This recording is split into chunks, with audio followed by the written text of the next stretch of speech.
Hi, welcome to Movie Explained in English.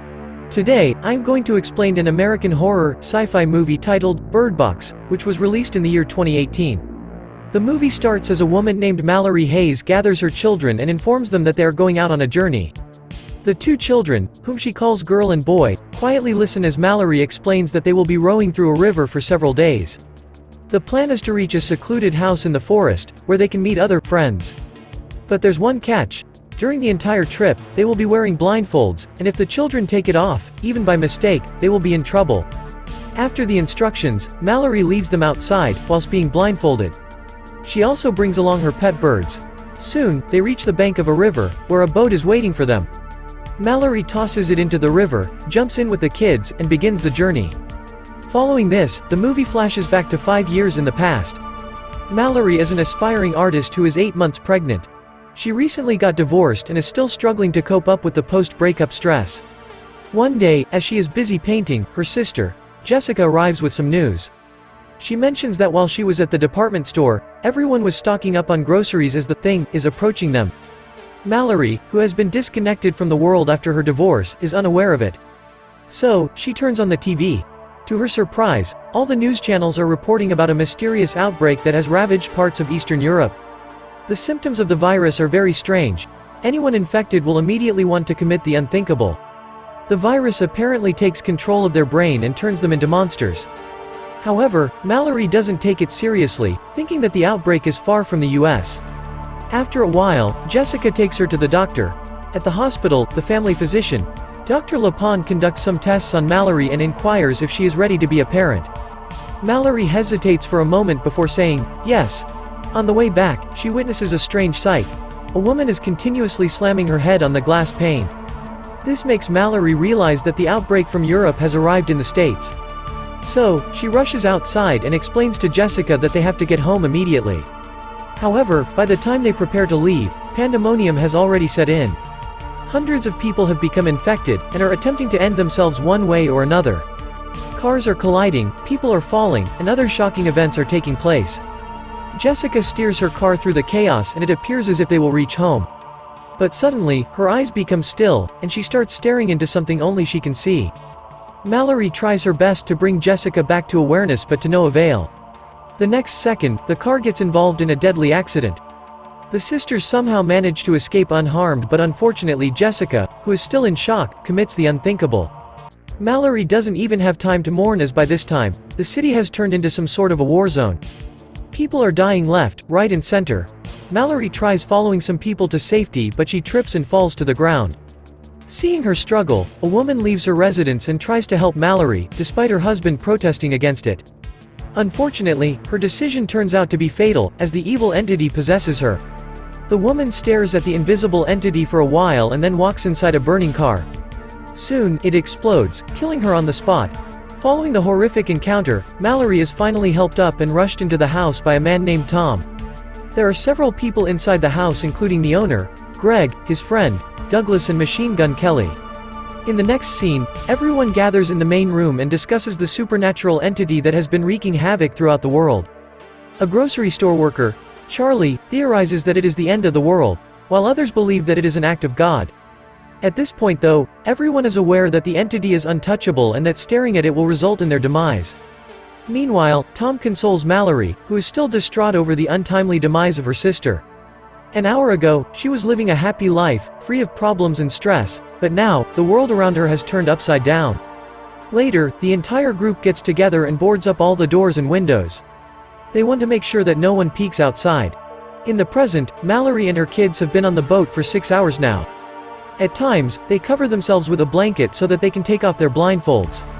Mallory tries her walkie-talkie to check if someone's nearby, but all she can hear is the invisible entity whispering her name. Back to the past, Mallory and the other survivors have started coexisting in the house. One day, a survivor named Olympia arrives at the door and begs to be allowed inside. Douglas refuses, but the others eventually persuade him to let her in. When Olympia enters, it is revealed that she is also pregnant. Later, Greg comes up with an idea. He decides to inspect the CCTV cameras to see what's going on outside. The others are skeptical about the idea, but none of them object. Soon, Greg sits in front of his computer and observes the footage. Suddenly, he notices something and instantly freezes. It appears as if the entity has possessed him. After a while, the others hear a loud bang from his room, and when they rush to inspect, they find Greg lying in his own pool of blood. This makes them realize that the entity can possess them even via the computer, so they destroy it immediately. In the present, it's been 14 hours since the family has been rowing in the river. Suddenly, Mallory hears a man's voice, saying it's okay to take off her blindfolds. Realizing that the person might be infected, she orders the children to stay low and keep their blindfolds on. Soon, the voice, which appears to be coming closer, mentions that he has food. He also claims to have seen the entity, which he describes as friendly. Just then, he lunges towards the boat, but Mallory is prepared. She strikes him with a machete and finishes him off. In the next scene, we are again taken to the past, where the group has run out of food. Since help is unlikely to arrive, Mallory, Tom, and a few others decide to travel to a nearby department store, where Charlie used to work. They cover the car windows with black paint and use GPS to direct them. In the midst of their journey, the GPS begins to beep violently, indicating that the entity is nearby. However, Tom manages to get them out of harm's way and into the store.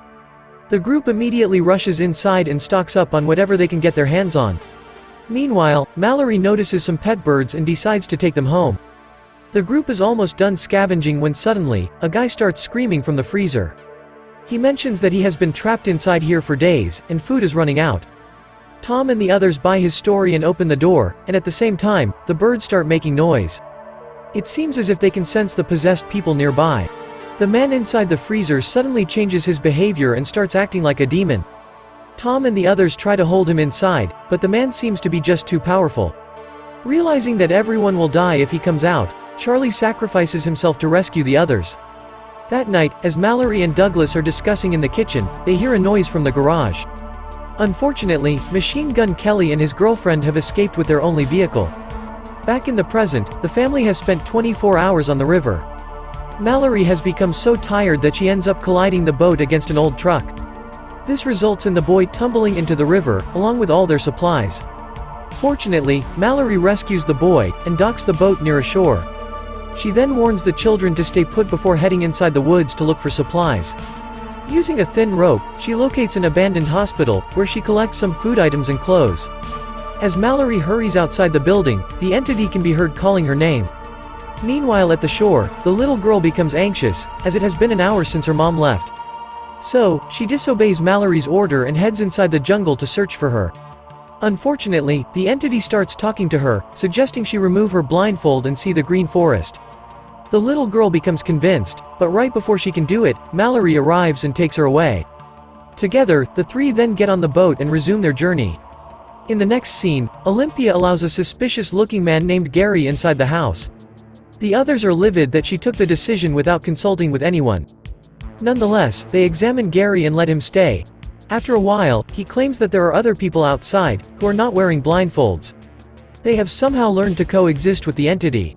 Everyone trusts him except the old man, Douglas, who brings out his gun and asks him to leave. However, he is quickly subdued when Greg's mom, Cheryl, knocks him out with a vase. The group then locks Douglas in the garage. Afterwards, Olympia profusely apologizes for causing all the trouble and being a burden, but Mallory reassures her that she did nothing wrong. As the two pregnant women bond, they promise to look after their children in the event that one of them dies. Mallory even gifts Olympia a Hello Kitty toy as a baby shower gift. In the present, the little girl is holding the same toy, which reveals that she is Olympia's daughter. Mallory wraps herself and the kids in a blanket as they approach the rapids, warning them that this will be the most dangerous part of the journey. She then mentions that one of them will have to remove their blindfold and navigate the way. Both the innocent kids want to volunteer, but Mallory is caught in a dilemma. She is not ready to give up on either of them, so after a bit of consideration, Mallory decides that no one will look. They will simply battle the rapids and let God decide their fate. Back in the past, both Mallory and Olympia have gone into labor at the same time. While Tom and Cheryl assist the women upstairs, the suspicious man, Gary, is doing something creepy downstairs. He brings out his collection of monster drawings, revealing that he is also possessed. It turns out his main agenda to arrive here is to infect the others. He is one of the few messengers of the entity. To begin with, he puts Mallory's birds in the refrigerator, so that they don't warn the others. Then, Gary starts tearing off the newspapers from the window. Meanwhile, Olympia gives birth to a girl and Mallory to a boy, making everyone happy. Unfortunately, the happiness is short-lived as Gary barges into the room and raises the window shades. Mallory quickly looks away, but Olympia is not so lucky. She becomes possessed and decides to commit the unthinkable from the window. But before she can do so, she somehow hands over her daughter to Mallory. After she dies, the old woman, Cheryl, is forced to open her eyes, and she too dies a painful death. Just then, Douglas arrives with his gun and manages to shoot Gary in the arm. The two tussle for a while, but in the end, Douglas is also terminated.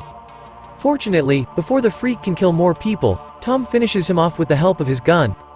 Now, it is just him, Mallory and the children left. 5 years pass by, and the four have been living in a secluded house in the woods. Even the birds are alive and well. They have been away from the evils of the city and the children have become used to the new environment. However, they still don't have any names. Tom criticizes Mallory for the same, but she believes that it is not a priority now.